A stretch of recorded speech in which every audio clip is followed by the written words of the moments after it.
So, you're probably here, you saw the title of the series and think, I need to be here. The world is ending. Let's get in one last church service before the world ends, eh? Can take my ticket to heaven and say, God, look where I was. I was in second row at Waypoint. But if we look at the world and whatever your reason is for being here, maybe you were dragged here and you really don't want to be here, and that's also okay. I want you to know you're okay. There's no judgment. I've also been dragged to church in my life. There was a time in my life where I also didn't always enjoy going to church. But I really honestly hope and trust that today, even if you're here reluctantly or even if you're here not sure what's going to happen, I want to put your mind at ease. All right. Everything we're going to talk about today is with you in mind. You are not on the outside looking in. We are all people, and we're all experiencing life. I am not immune to life because I'm a Christian. I'm no more susceptible to heartache, to disappointment. I'm no more susceptible to sin and all temptations and all these things than you are. And so we need to just break that barrier before we go further. We are all people. We have all sinned. We are all fall short of the standard of the glory of God. But that being said, if we look at the current state of affairs, we look at our world, let's just maybe take it a step back. Let's just take a look back at the year, because yes, we're living in the last days of the year. Did you know that? We're nearing the end of the year, and I was talking to our team this week, and we were sitting and thinking about cycles, you know. And something we realized beginning of this year, or let's take it back. Something we realized about this time last year, and we realized the year before that, this time, what is the thing you hear people say the most? This year must just end. I'm ready to go on holiday. I'm ready for it. Holiday must come now. And it's kind of almost as if this last month or this last few weeks, it's just everyone's on autopilot, all right? Emails can wait.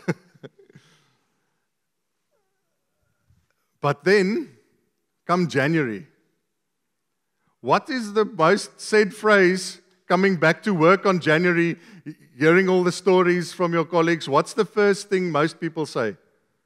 I need a holiday. You've just been on holiday, and all of a sudden, now I need a holiday. My family. My in-laws. Oh, I'm not talking about my in-laws. They're great.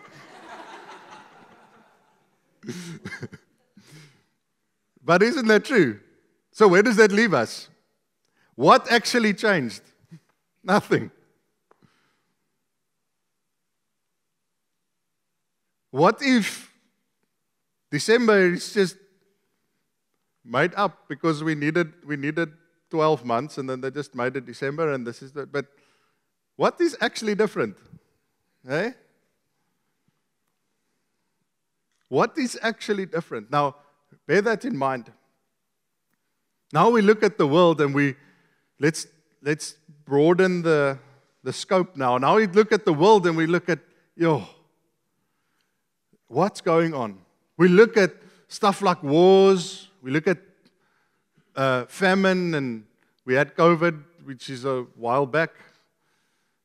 I found a mask in my car the other day. I was like, how long has that thing been there? But anyway, and then you look at South Africa, for instance. You look at the rampant corruption going on. You look at how people are just out for themselves. Everyone seems to just take, and we think, the next election, it must go better.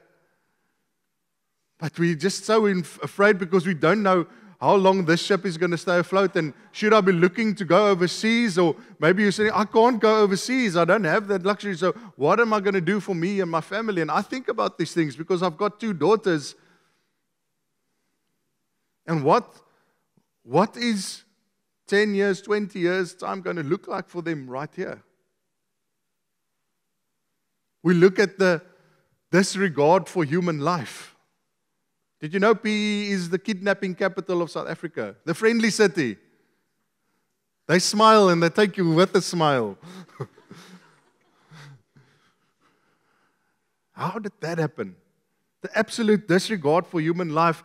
There is a brutality, there's an intensity in that world out there that just feels so incompatible with life. That feels so incompatible with what life should be. Don't even get me started on AI. I mean, I'm a musician, or I tend to think of myself more as a musician than a pastor. But I heard the song the other day that someone played me this song, and it's this lekker blues number, this guy singing this blues number of a famous song of Michael Jackson. And I heard the song, and it was out of this world. I was like, who is this guy? This guy's so soulful in the way he was singing and stuff. And then I've just bit of digging, I found out everything I heard there, the voice, the instruments, the beat, everything, except for the words, was all AI. As musicians, is geskroef. Even the AI songs are better. And so we look at life and we're saying, what's going to happen? And it's normal to be anxious. It's normal to think, how does this all end? Where does this all culminate to? Are we actually living in the last days? The answer, this plain and simple answer is yes. Yes, we are. But it's not the last days in which you think. You see, now, just to bring you back, if you are not Christian, if this is all new to you, or you haven't been to church in a while and you're kind of still figuring things out, that's okay. And let me just bring you up to speed what we believe. You see, Jesus rose. That's what we believe. He died and He rose again. He ascended to heaven. And then a few days later, His very Spirit, His very Holy Spirit was poured out into His followers. And the world was never the same.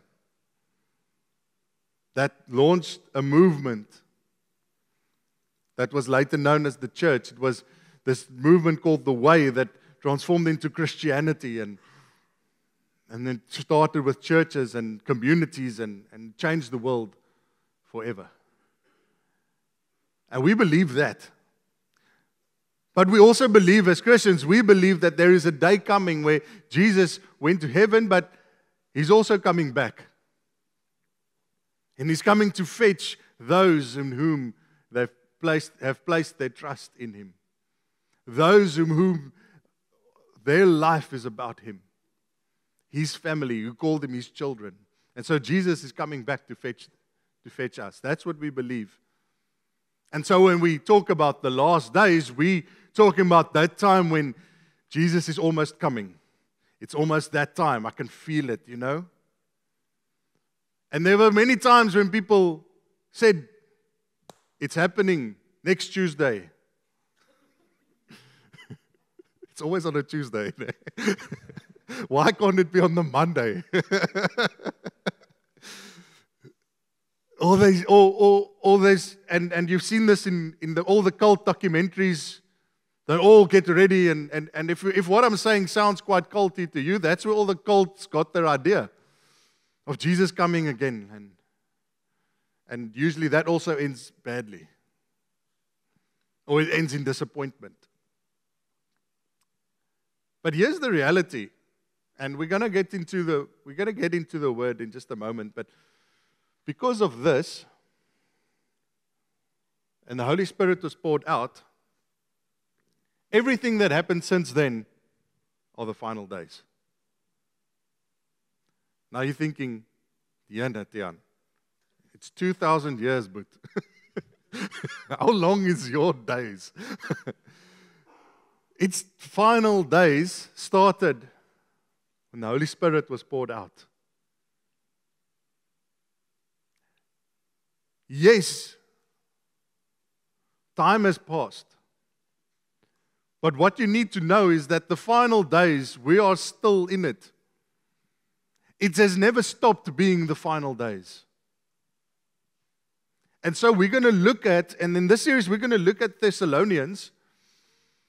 This Paul's letter to the Thessalonians. Let me put it this way. So I'll get to exactly what that entailed. But we're going to look at the letters that Paul wrote to the Thessalonians. Because they were sitting there, and these Christians were sitting there, and they were thinking, the world's going to end. Things can't get any worse than it's going now. Things are at the boiling point. And so Paul writes these letters to inform them and to lay some truth down about not affirm or deny whether Jesus is coming soon or what that situation is, but to affirm that what they believe in and what their posture should be in a time like this. And that's why Paul's letter to the Thessalonians, especially when it comes to final days, to the end times, is just as relevant now as it was to then. Why? Because we are still living in the final days. And so Paul starts with this. He says to the Thessalonians, we always thank God for all of you and continually mention you in our prayers. Now, just to lay that there, Paul starts his letter with thanking God for the Thessalonians, thanking Him for the people, the faith community there, which means he is personally invested in them. He's not writing to a bunch of faces, no names. He knows them. He's walked with them. He's journeyed with them. This is a personal letter. Don't think of Paul writing this. Paul isn't busy writing the Bible. He's writing to his friends who are worried about what's happening, what they are seeing around them. And then he continues, we remember before our God and Father your work produced by faith. Now, we started 5 weeks ago a series called Your Faith Matters, and this series is actually an extension on that in preparation for Thanksgiving Sunday, but I don't want to get ahead of myself, so we're building towards there. But Paul is thanking God for their work that was produced by faith. He's not thanking them for, I want to see that he's not thanking them for their work. He's not thanking them for the good things they're doing. He's thanking them for the work that was produced by the faith that they placed in God. So you can see there's a difference in the way you approach life. And we talked about this for the last 5 weeks. Your faith matters. How you approach life, what you put your trust in matters. Otherwise, you will just be doing religion. You will just be doing things so that you can doing things so that you can be more in favor, more in better standing with God. And you won't be living life to the full, living a life that honors, living a life that produces fruit, a life where faith produces. So, remember before our God and Father the work produced by faith, your labor that was prompted by love. All the good stuff you've been doing, all the stuff that you've been doing, I thank God because I can see that it was done because of a deep moving of compassion and love for people. If you ask someone, why do you help people? And their answer is because God said I must, be very careful of them. Diana, how can you say that? Why? Because it's not about the person. It's about their relationship with God. Why does God want us to help people? Why? Because He loves people, and therefore He wants you to help people. So why do I help people? Why? Because it helps people. It shows people that I love them. And so, labor prompted by love is saying, I can see the compassion, the love that you have for people, and that drives your labor, the things that you are going through. And your endurance, last week we talked about endurance, and your endurance inspired by hope in our Lord Jesus Christ. I can see that you are walking this walk, that you're missioning through the toughness. I'm thanking God for that. He's speaking relation. I want you to see, Paul is speaking relationally to them here. And now to give you a bit of context, he's writing to a church that he planted in Thessalonica. And Paul was speaking relationally. This was his second missionary journey to this was on his second missionary trip to Southern Europe. And so he planted this church in Thessalonica, which was a major port hub. It was a port city. And it was very important. It was like a connection place. It was almost like, where's all the planes go? London, Heathrow. It's almost like London. It's people from all over. And it's connecting. There was about 200,000 people in the city. So this was an important strategic region. And so Paul knew if he planted that, if he can get a faith community activated there, the gospel will move. The good news of Jesus will move, and the fruit that comes from that faith community will move. And that's why Paul is so serious about this community. Because the danger of being a hub and a port city is you are exposed to a lot of different cultures. You're exposed to a lot of different things that is counter to what you believe and your morals. And so this is what Paul is talking into. And then he continues. For we know, brothers and sisters, loved by God, that He has chosen you because our gospel came to you not simply with words, but also with power. And if you're thinking, what has this got to do with the last days? Remember what I said. This series, what we are talking about is not to give you more information on the last days. This is for you to be conscious and be ready to apply yourself, to get your posture ready, because you're already living in the last days. You need to check what's going on here. Why? Because this is what makes all the difference. What Paul is saying here is, you guys didn't believe because people were just talking and talking and talking, and you heard this stuff, and no. You believe because you heard, but you also, but you also experienced the power. They saw Paul, they looked into his eyes, they looked into Barnabas' eyes who was with Paul, they looked and they felt and they were experienced the power of God that was moving through these men. And as they tasted that, and as they got the Holy Spirit, they actually started to live this power, this world-changing power onto one another. With the Holy Spirit and deep conviction. So the one thing that you need to know, as you're walking this journey of faith, as you're learning to put your trust in God in every aspect of your life. And if you look at the world around you, you need to know something. When you put your faith in God, and you apply faith by directing your life, your decisions, your relationships towards His purposes, who He is, that is not a passive, the world must just come and blow over me. And even though I can be a martyr and life just happens to me, yes, I will still have faith in God, but I will be a vloerlap and people will just walk over me. And no, that's not what is presented to you. That is not how Jesus walked. That is not how Paul and the apostles walked.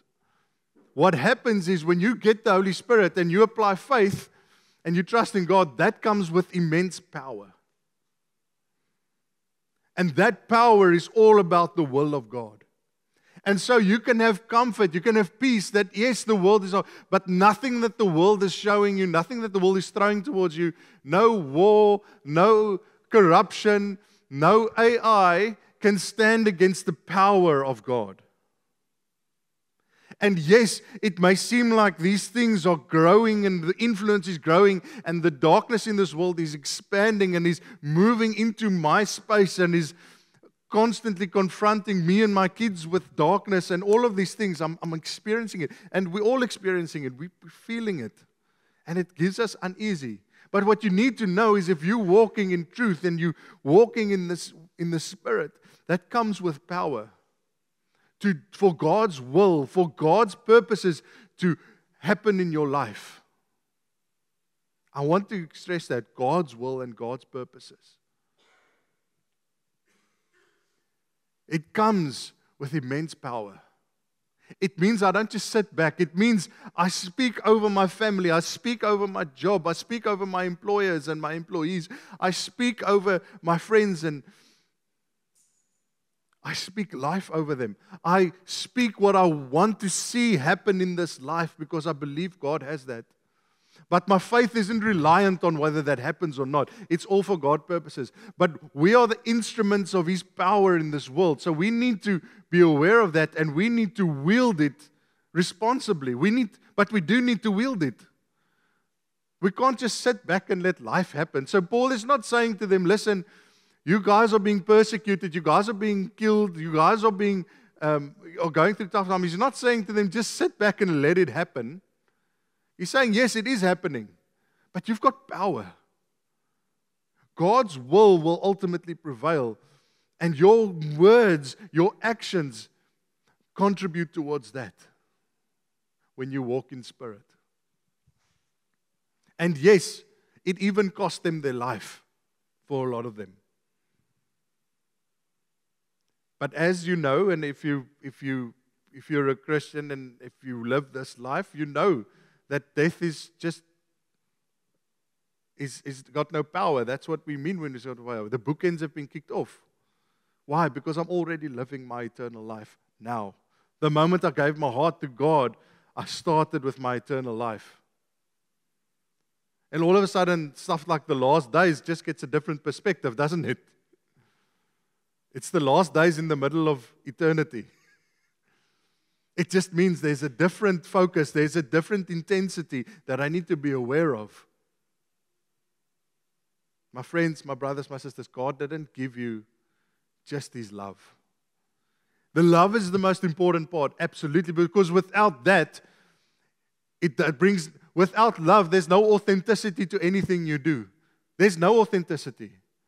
I can say I love my wife. I can talk a big talk about loving my wife.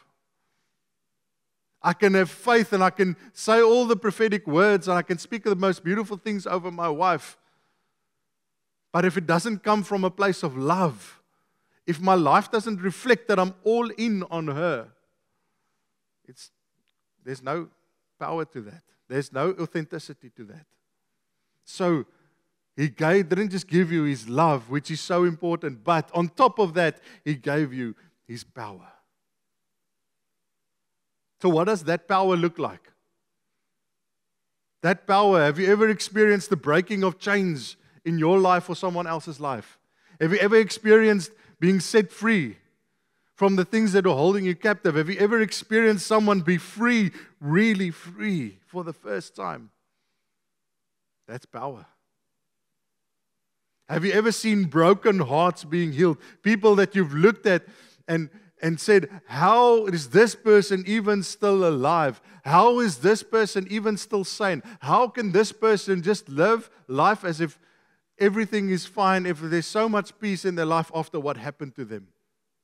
That's power. You see, we tend to think power of all these big miracles. And yes, miracles happen, I believe, and miracles are important. But hearts being changed, bondages being broken, these are the stuff that can't happen without power. And it starts with you. And it starts with living a life of worship. A life that is rooted in faith. And I just want to stop on that word worship for a moment. Worship is not singing, by the way. Yes, we refer to worshiping and singing, but it's actually not singing. What we're doing when we're worshiping and we're singing is we are just affirming where our worship is placed. One of the best ways to do it is in music, because music moves the hearts and the minds like nothing else on earth does. It focuses your mind. It focuses your heart. That's why catchy songs, even though you can't help it, but before you know it, you're just moving, because it moves something. It captures you. But a life of worship means a full surrender and service to someone. If I worship someone, I'm in full surrender and service to that person. And so there's three things that are, when we get to the last days and living in the last days and navigating this world around you, that I want to touch on before we end. Of what we need to be aware of, what we can apply in our lives to live this life of worship. And the first one is to turn from idols and surrender to God. Now, if you might read this word idols and you think, is it American Idols? Or what type of idol is it? Or are you thinking Survivor? I must go find the idol. No, we're talking about, remember Paul is speaking to Thessalonians, and in that culture, idols, what it meant was it was anything that was deemed that you were worshiping. So they lived in a time where there were many gods and idols, which was worshipped. So it wasn't uncommon to come in someone's house and they've had little idols of things that represented gods in which they were worshiping. But basically, in our modern day, we don't see that much, but the concept is still the same. Those idols are just being replaced by different idols. So basically, an idol is anything that you put in place of God. Anything that substitutes what belongs to God, that is substituted with something else. It takes your worship away from God onto something else. Paul writes in a different book, he writes to Timothy, and he says this, but mark this, there will be terrible times in the last days. People will be lovers of themselves. Sound familiar? Lovers of money. Sound familiar? Boastful, proud, abusive, disobedient to their parents. Doesn't say your good parents. You see that, kids? And those of you who've got parents? Ungrateful, unholy, ungrateful. Remember that one. Unholy, without love, unforgiving. Lovers of pleasure. Next one. Lovers of pleasure rather than lovers of God. There's that word love again. Does your worship, does your love, does your being yearn for pleasure or for God? Having a form of godliness but denying its power. Have nothing to do with such people. That's harsh, isn't it? That doesn't sound very Christianly. We're supposed to be the light for all people, correct?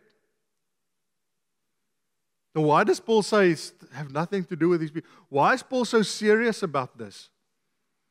Because this is the most devastating and most susceptible idol in your life, is yourself. The worship of self is the most devastating idol in your life. Every selfish thing you've done has hurt someone. Everything you've done for self-benefit has hurt someone, including you, because you're also someone. And so you need to look at yourself and am I living the life that I'm living? Am I living it for me or is it for God? Have I made an idol of what I want? The second one, remember with worship, it's about surrendering. And so surrender to God looks like repenting. It's turning away.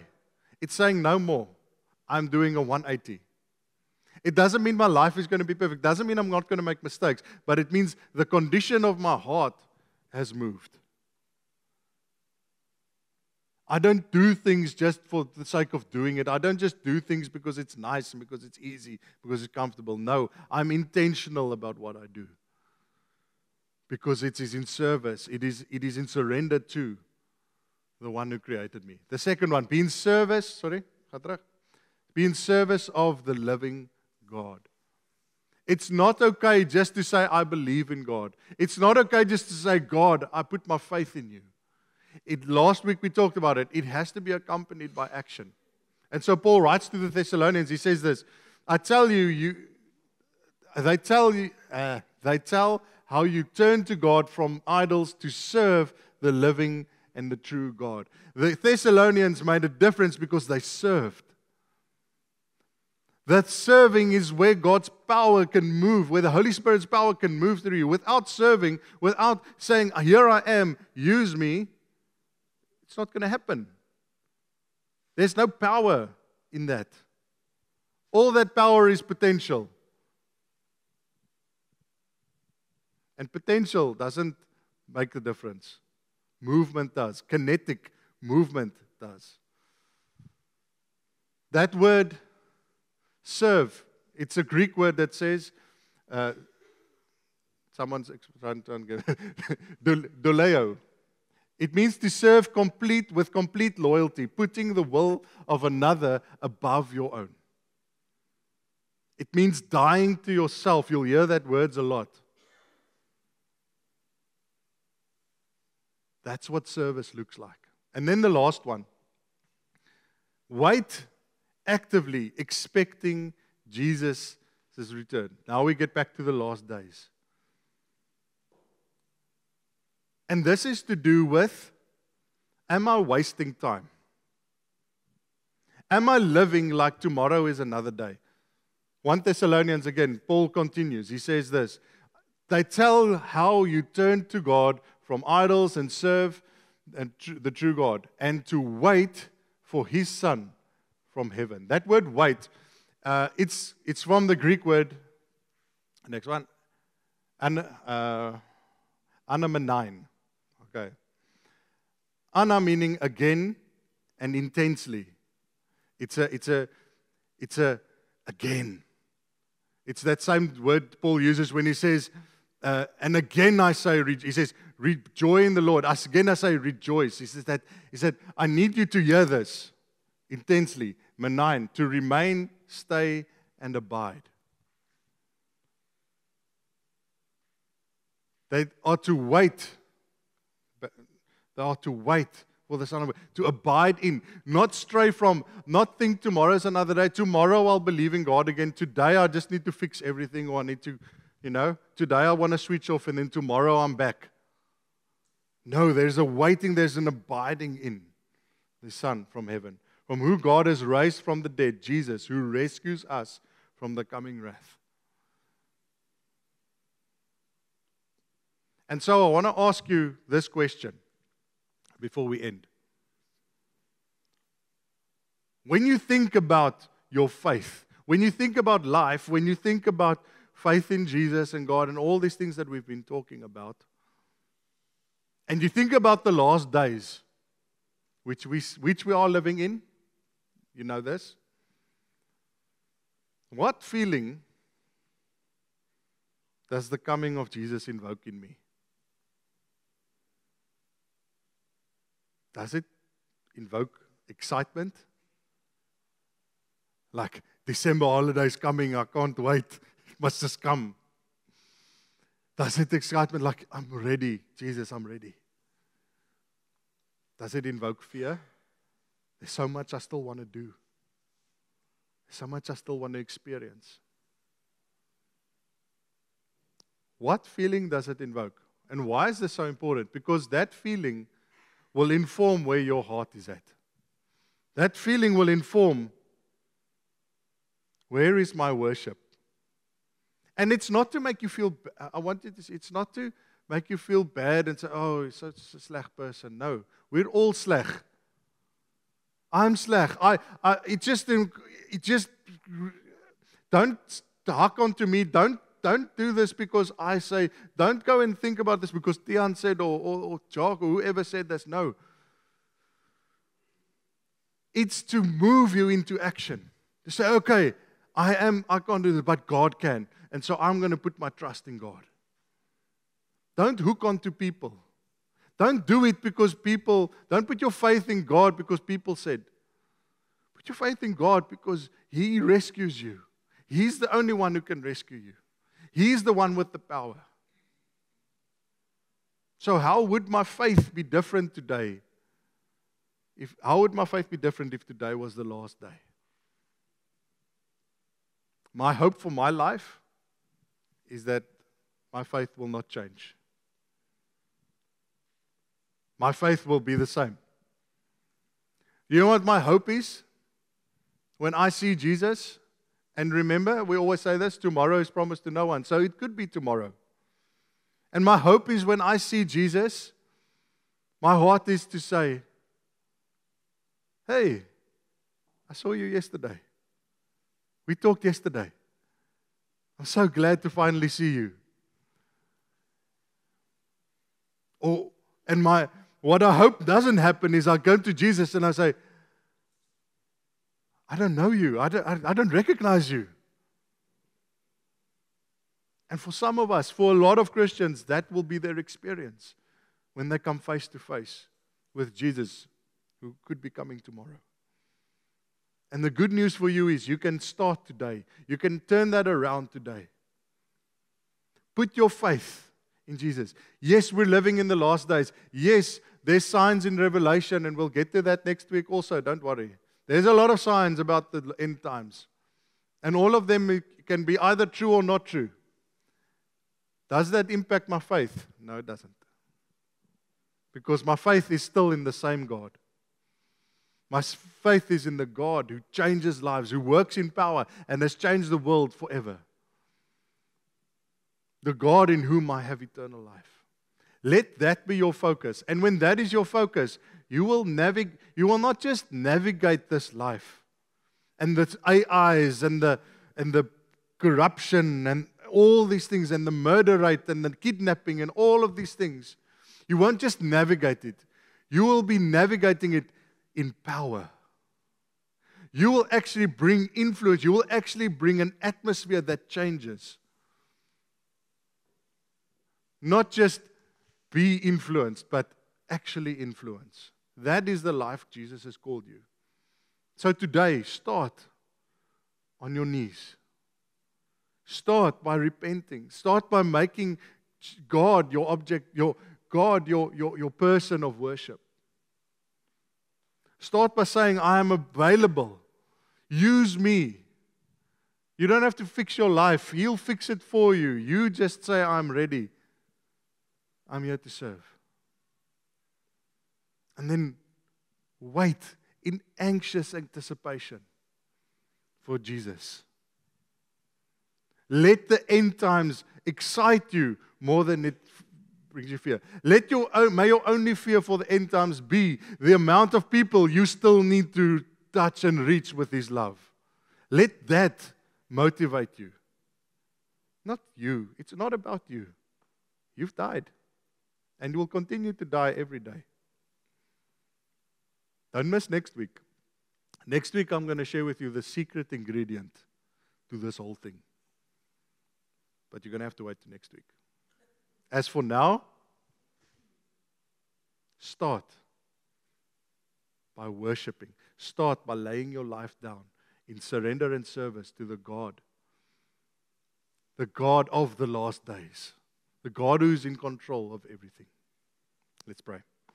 Thank you, Father, that you are the great I am, that you are above all of this, and even though you're above all of this, You are a deeply personal God who wants nothing more than relationship with each and every one of us. So, Father, I pray this morning that we will engage, and for a lot of us, for the first time, and for a lot of us, re-engage in relationship, in faith in you.